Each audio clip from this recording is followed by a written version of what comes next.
धड़कन की गूंज, मीरा का सफर। एपिसोड 5, लॉकेट का रहस्य और खूनी साजिश। अनाथालय के पुराने आंगन में रात की खामोशी गहरी हो गई थी। आसमान में काले बादल छाए हुए थे, जैसे किसी आने वाले संकट की आहट दे रहे हों। मीरा के हाथ अभी भी कांप रहे थे। उसने आर्यन की आंखों में वही अचरज और खौफ देखा जो उसके अपने मन में था। आर्यन के हाथ में वह छोटा सा सुनहरा लॉकेट था, जिसके भीतर छिपी तस्वीर ने उन दोनों की दुनिया हिला दी थी। यह मुमकिन नहीं है, मीरा। आर्यन की आवाज जैसे कहीं दूर से आ रही थी। ये तस्वीर मेरी माँ की ही है। ये वही पेंडेंट है जो हमारे खानदानी जेवरों का हिस्सा हुआ करता था। लेकिन ये तुम्हारे पास कैसे आया? और इसमें जो बच्ची है, वह तुम हो? मीरा ने सुबकते हुए जवाब दिया, मुझे नहीं पता सर। बड़ी माँ ने मुझे बताया था कि जब मैं अनाथालय की सीढ़ियों पर मिली थी, तब ये लॉकेट मेरे गले में था।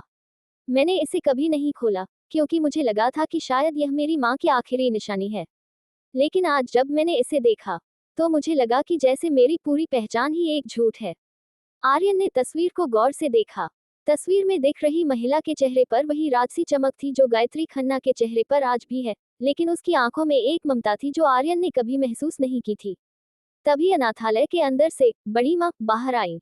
उनके चेहरे पर हवाएं उड़ रही थीं। उन्होंने आर्यन को देखा और फिर उस लॉकेट को। वह समझ गई कि अब सच को और ज्यादा देर तक छिपाना मुमकिन नहीं है। बड़ी माँ, आप कुछ जानती हैं? आर्यन ने कड़क आवाज में पूछा।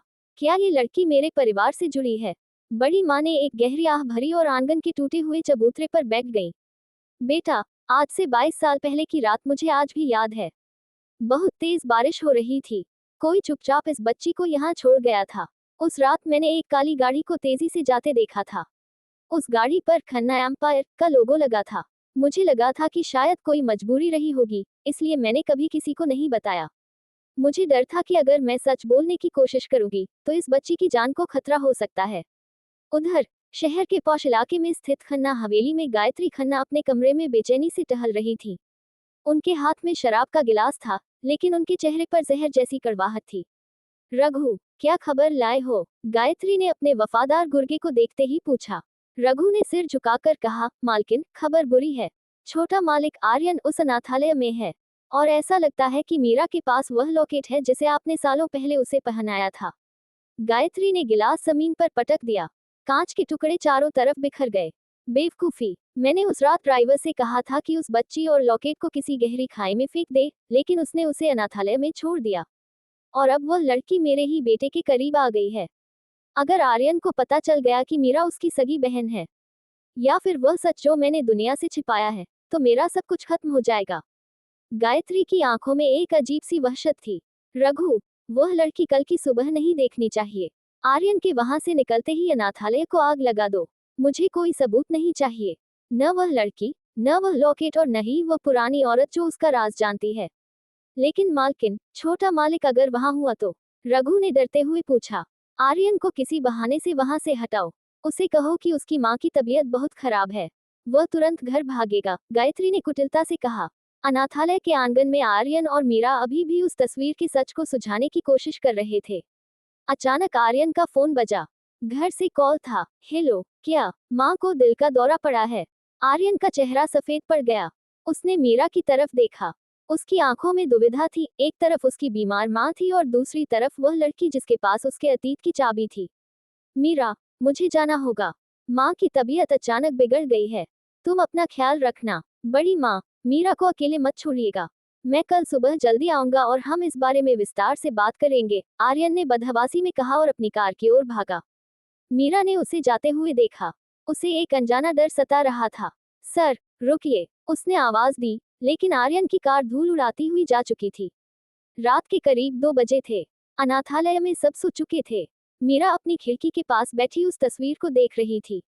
तभी उसे बाहर कुछ आहट सुनाई दी। उसने देखा कि कुछ नकाबपोश लोग अनाथालय के चारों तरफ पेट्रोल छिड़क रहे हैं। मीरा की चीख निकल गई।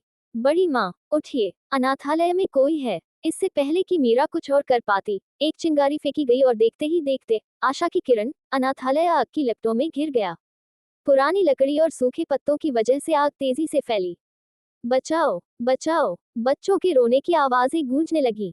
मीरा पागलों की तरह बच्चों के कमरे की ओर दौड़ी। उसने खिड़की के शीशे तोड़े और बच्चों को बाहर निकालने लगी। बड़ी माँ भी दूसरे कोने से बच्चों की मदद कर रही थी। चारों तरफ धुआं ही धुआं था।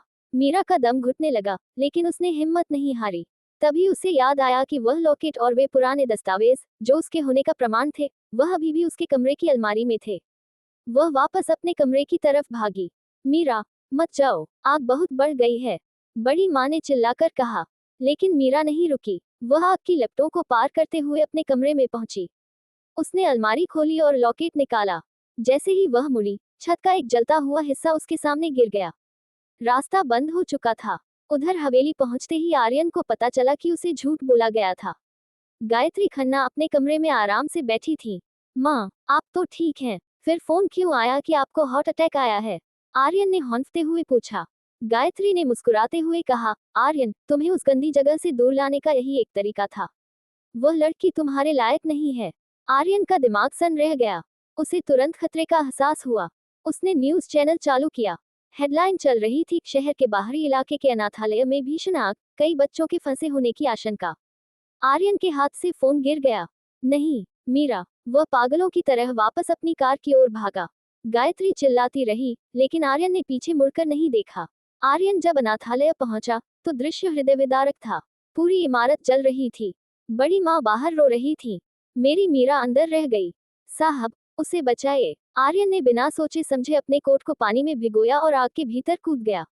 सर, मत जाए, गार्ड्स चिल्लाए, लेकिन आर्यन को सिर्फ मीरा की फिक्र थी।